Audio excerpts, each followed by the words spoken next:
Bonjour à tous, bienvenue dans cette vidéo. On va parler de The Imminence in Shadow ou Kage no Jishokusha ni Naritakute dans la langue de Tanaka. Alors avant tout, petite présentation de l'œuvre. Donc dans cette série, on va suivre Kageno, un lycéen tout ce qu'il y a de plus banal et qui rêve de devenir un super-héros, mais par une belle nuit d'été,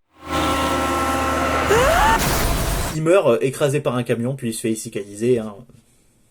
Bah voilà, c'est tout, on a fini la présentation de l'œuvre, y a rien de plus à dire. Et maintenant, petit avis sur l'œuvre. Déjà, je vais commencer par un avis global.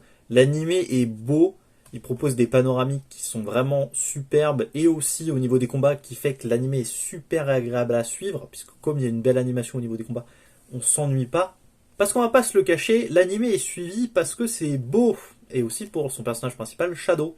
Et maintenant, on va parler du scénario, qui est ce qu'il en est, c'est un scénario d'isekai, tout ce qu'il y a de plus classique, il n'y a rien de nouveau là-dessus. Et c'est pas avec les personnages secondaires que l'anime se rattrape, parce qu'à part une exception qu'on verra plus tard, mais sinon, tous les personnages, et même ceux de Shadow Garden, sont vides. Après, tu vas me dire, c'est pas grave. Et j'ai envie de te répondre quelque part, oui, c'est pas grave. Mais l'histoire a un manque cruel d'enjeux, comme quasi tous les isekai. Les personnages sont jamais en danger, ce qui a pour conséquence en tant que spectateur, c'est que t'en as rien à foutre de ce qui se passe dans la série. Et du coup, tout ce qui va t'intéresser, c'est les moments badass avec Shadow et les combats. Mais en même temps, même Shadow qui est le protagoniste, n'en a rien à foutre lui-même de ce qui se passe dans la série. Donc au final, c'est bon quelque part. Et du coup, parlons-en de ce Shadow. Il est la raison de pourquoi l'anime est cool à suivre. Il est badass et charismatique, et c'est sympa de le suivre dans ses plans pour paraître cool et badass. Mais déjà, il faut se l'avouer, le personnage, c'est un détraqué. On le voit même dans le début de la série, il meurt parce qu'il est complètement fou. En fait, on dirait juste un Chunibyo qui est coincé dans son délire. Et j'irais même jusqu'à dire que c'est un énorme weeb, c'est le weeb parmi les weebs. Mais évidemment, tout ce qui fait le personnage et qui l'a rendu excessivement badass, c'est...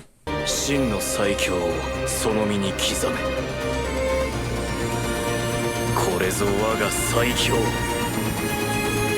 I am...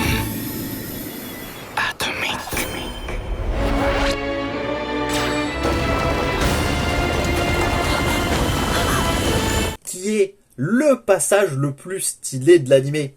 Mais ne vous inquiétez pas, je vous avais dit qu'on reviendrait sur un personnage qui a un développement dans cette série, et c'est pas Alexia, parce que Alexia, son seul développement, c'est... J'aime pas mon style d'épée à... J'aime mon style d'épée, et point. Y a pas plus de développement en fait, c'est tout ce qu'elle a dans l'animé. On la revoit après, mais vous inquiétez pas, il y en a pas plus, c'est tout. Et en plus, c'est pas la scientifique qu'on voit dans l'arc d'après qui va faire un bon développement de personnage, parce qu'au final, son seul développement, c'est d'avoir confiance en elle. Et c'est tout. Y a rien de plus non plus, c'est tout. Et après, il y a Oriana, mais Oriana, c'est un peu le même délire que les autres, c'est qu'en fait, il y a rien à dire. Son seul point, c'est qu'elle a été changée par Kageno, et pas par Shadow, mais en soi, on part pas non plus sur un développement de ouf, Du coup, assez tergiversé, parlons de Aeris, Midgard. C'est la sœur d'Alexia et c'est le personnage surprise où son développement se termine dans l'épisode 19 qui est vraiment sympathique. Et en fait, le personnage est un parallèle avec Shadow. Lui qui est surpuissant et agit à son bon vouloir et n'a aucune limite, que ce soit au niveau judiciaire ou au niveau de la responsabilité. Il n'a personne au-dessus de lui, il se tient au-dessus de tout. Alors que de l'autre côté, on a la princesse qui est certes très puissante pour le royaume, mais ce n'est qu'un porte-étendard, c'est la mascotte du royaume. À chaque fois qu'elle veut faire quelque chose, soit elle peut pas, soit elle échoue. Comme quand Alpha s'occupe du monstre qu'elle n'arrivait pas à abattre, et en plus elle se fait remettre à sa place en lui disant de rester gentiment spectatrice quand on sait rien.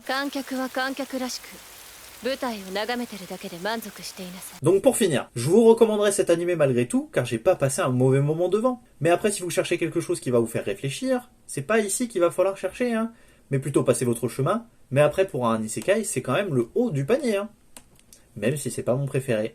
Merci d'avoir regardé cette vidéo, et surtout n'oubliez pas, regardez bien, regardez mieux. Allez, salut!